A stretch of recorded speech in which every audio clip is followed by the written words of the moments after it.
So you know that effect? It's in Paranormal Activity 3 and it's been in things like The Invisible Man, where dust falls down and you end up seeing the outline of a figure. This time on Solving. Hey and welcome to Solving. This shot is cool because it involves a couple of effects I've not talked about before and some out-of-the-box thinking. First off, we need a background. I grabbed this from pexels.com. And I'm going to use a character rather than shoot myself, mainly because it's less effort, but also because it gives me a chance to link to another tutorial of mine which talks you through using Mixamo, converting in Blender, and animating in VC Element. Having done all that, I now have a figure with an alpha channel and a background.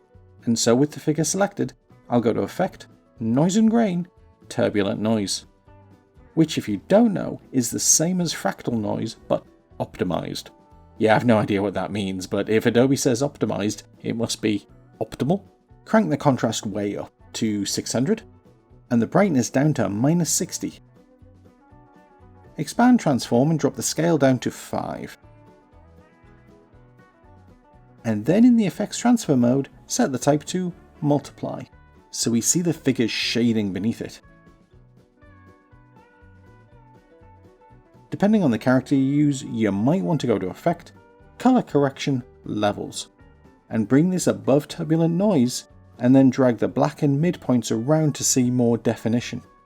Now I should point out that if I'd used a more detailed figure, I probably could have created this look just from the Levels effect, really pushing up the values until I had lots of little white dots, but for this animation it's fine. Although the noise isn't moving with the figure's slight movements. So duplicate the layer, either hold Ctrl and Tab D, or go to Edit, Duplicate. Hit Enter and rename this layer to Displace, and delete the turbulent noise effect from here. Drag it underneath the room layer and turn it off.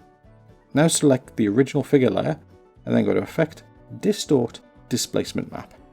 Point it to the Displace layer with effects and masks. And now the dots move with the figure. Okay, next with the dust falling, I kinda assume the legs won't catch much dust, so let's get rid of them. Either we could use a subtract mask with a feather to remove them, or add a circle effect, which is Effect, Generate, Circle. Set the effects blending mode to normal, and position it above our figure. Set the radius to 300, and the feather to 150. And then change the blending mode to Stencil Alpha.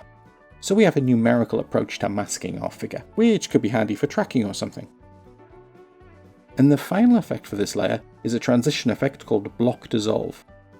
Normally you might use this effect with soft edges unchecked and large values for width and height to create some digital transitions. Here I'm going to leave soft edges checked, and keyframe the transition to get this point-by-point dissolve. But rather than keyframe the figure to appear, I'm going to keyframe it to disappear. That's because I'm about to add a particle effect, which can generate particles in the shape of an object. There are countless tutorials on YouTube showing Particle Systems 2 being used to turn text to dust or sand. We're going to do the same thing, but then time reverse our comp so that the dust becomes a solid object. Create a new solid by going to Layer, New Solid. Make sure it's comp sized and click OK. Then go to Effect, Simulation, Particle Systems 2. This effect has a really neat feature inside the Particles section. Source Alpha Inheritance. To show it in action, in this comp there's a pre-comp with some text in it, and I've applied it to the pre-comp with the physics settings set to 0. As the producer moves across the text, it is only producing particles where the comp is not transparent. Pretty cool, huh? Oh, and let me know in the comments below if you'd like my version of a text to sound comp.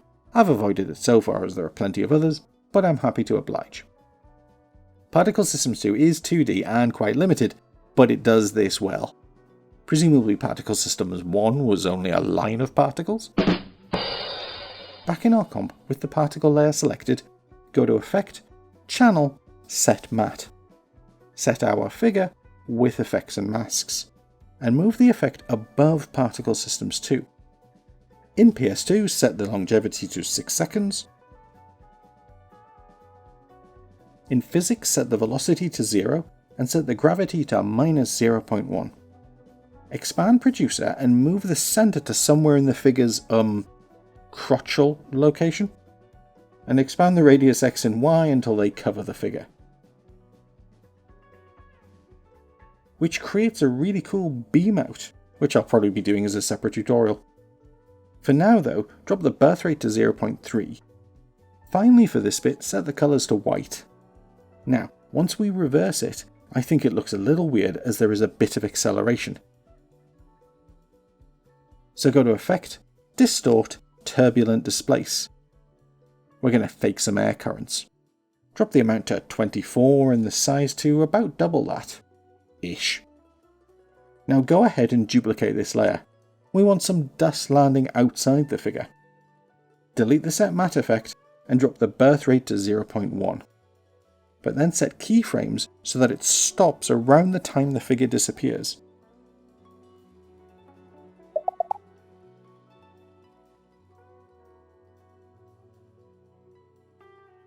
And drag the producer down to the bottom of the comp. Oh, and now select the figure layer and set the transfer mode to screen. Finally, in the project window, find your comp and drag it onto this icon. This creates a comp with our comp inside it. Go to Layer, Time, Time Reverse Layer. And we're done! There's lots more you can do to dress this up. A slow camera zoom in, some vector or Gaussian blur on the particles, and of course a spooky sound effect can work wonders. And if you'd like to know more about using particles in After Effects, check out this video where I show how to create a twister.